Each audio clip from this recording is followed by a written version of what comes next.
तो पढ़ना है हमको इम्परेटिव सेंटेंस। इम्परेटिव सेंटेंस को हिंदी में कहते हैं आदेशात्मक वाक्य। ठीक, इनकी सबसे बड़ी पहचान ये होती है कि जो इम्परेटिव सेंटेंस हैं वो वर्ब की फर्स्ट फॉर्म से शुरू होते हैं और इनमें कर्ता यू छिपा रहता है। जैसे इम्परेटिव सेंटेंस को हिंदी में कहते हैं आदेशात्मक वाक्य, और आदेशात्मक वाक्य का मतलब होता है आदेश देना। ठीक, तो आदेश हमेशा सामने वाले से किया जाता है। जैसे अभी क्लास चल रही हो और उसमें टीचर है या हम ही हैं, तुमसे कहते हैं स्टैंड अप, हम केवल इतना कहेंगे स्टैंड अप, खड़े हो जाओ, तो हम सामने वाले से ही तो कहेंगे।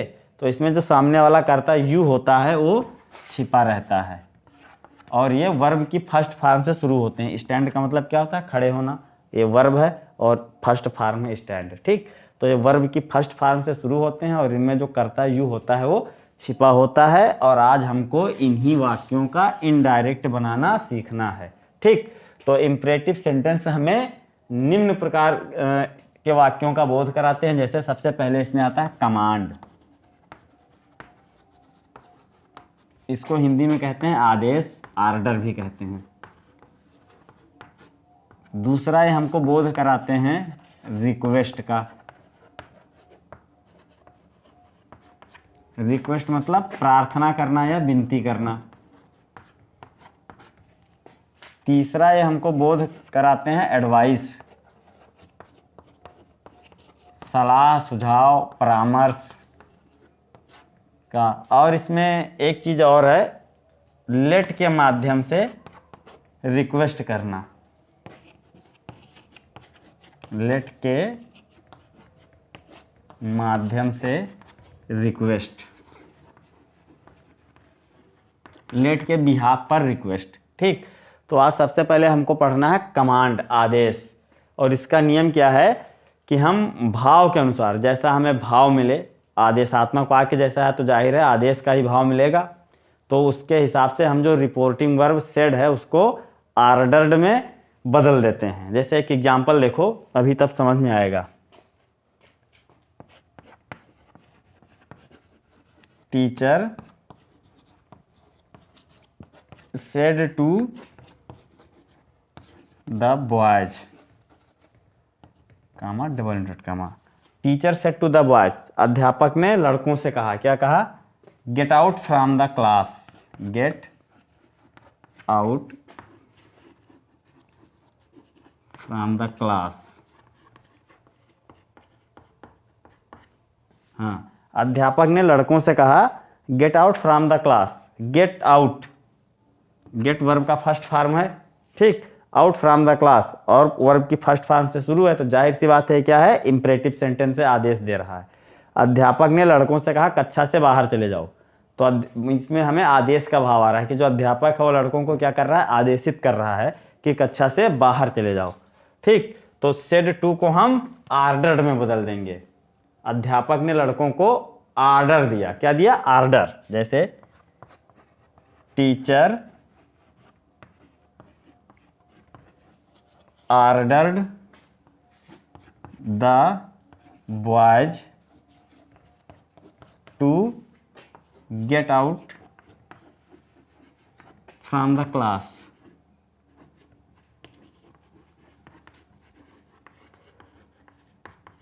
इसमें दैट या इफ या वेदर का प्रयोग नहीं होता है, इसमें टू का प्रयोग होता है। दैट, इफ या वेदर किसी का भी प्रयोग इसमें नहीं होता है। एक एग्जांपल और देखिए,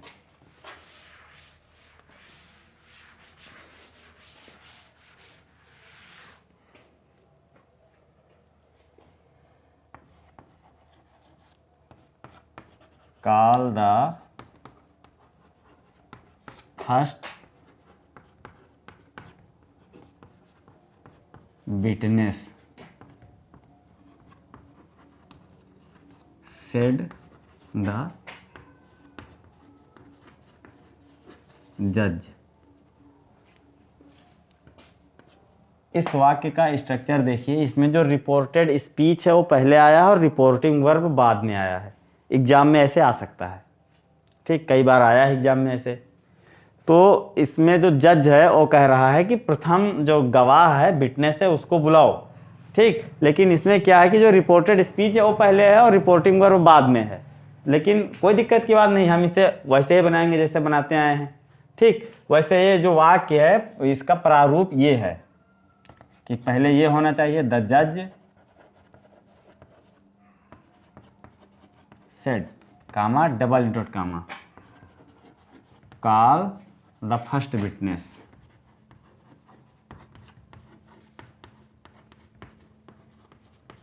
वाक्य ऐसे होना चाहिए। ठीक, लेकिन ये वाक्य कैसे लिखा है कि रिपोर्टेड स्पीच इसमें पहले लिखी है और रिपोर्टिंग वर्ब बाद में लिखी है। तो कोई दिक्कत नहीं है, हमने इसको ऐसे कर लिया आपकी सुविधा के लिए कि आपको ज़्यादा समझ में आए।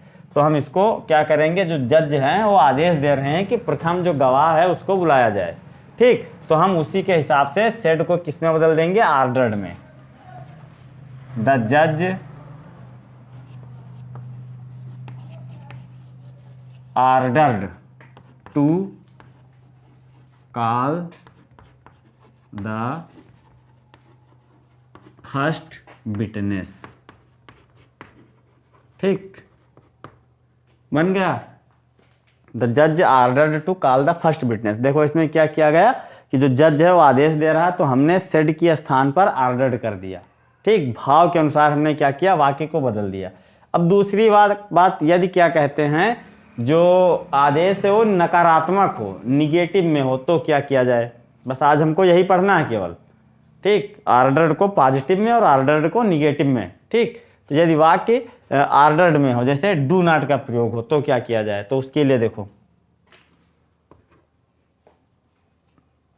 हाँ, तो यदि वाक्य निगेटिव में हो, डू नॉट का प्रयोग किया गया हो, तो डू को हटाकर नॉट के बाद टू का प्रयोग किया जाता है। ठीक, जैसे एग्जाम्पल में देखो लिखा है, she said to me comma inverted comma do not laugh at me.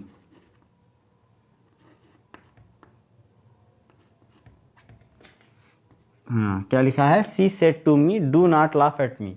उसने मुझसे कहा मेरे पे मत हंसो। ठीक, तो जाहिर सी बात है कि हम डू को हटाकर नाट के बाद टू लगा देंगे, बन जाएगा। और एक विधि और है इसकी, पहले नाट के बाद टू लगाने वाली विधि देख लो। तो यहाँ पर सेड को हम आस्क्ड में बदल देंगे, she asked me not to laugh at him.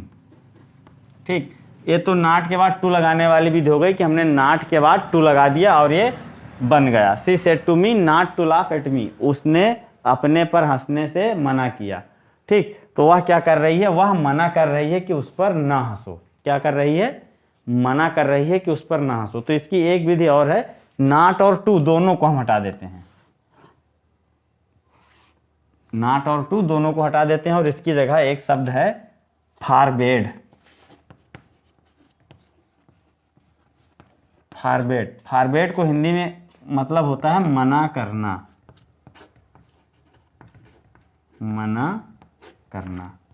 ठीक, तो हम नॉट और टू दोनों को हटाकर फॉरबेड का भी प्रयोग कर सकते हैं। जैसे वह मना ही तो कर रही है कि उसके ऊपर मत हंसो, तो हम क्या कहते हैं, नॉट टू दोनों को हटा देंगे। देखो ऐसे, she forbade me to laugh at him. ठीक, बन गया, she forbade me to laugh at him. उसने अपने पर हंसने से मना किया। एक एग्जाम्पल इसका और देखो, समझ में आ जाएगा।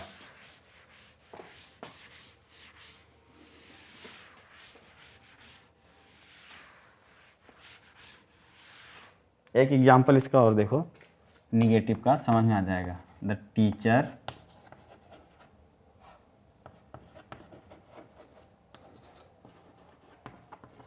Said to the student comma invert comma do not speak loudly. अध्यापक ने विद्यार्थी से कहा डू नॉट स्पीक लाउडली, तेज मत बोलो। ठीक, तो अध्यापक जो है वो विद्यार्थी को तेज बोलने से मना कर रहा है। तो हम चाहें तो नॉट के बाद टू लगा दें अथवा फॉरवर्ड का प्रयोग कर दें। जैसे द टीचर, मना किया अध्यापक ने, the teacher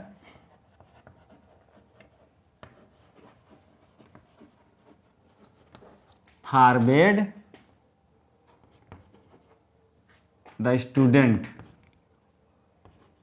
teacher forward the student to speak loudly, the teacher forward the student to speak loudly.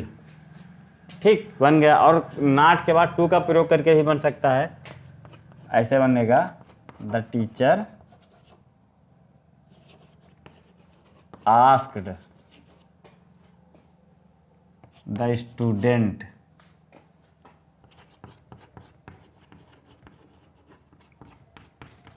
not to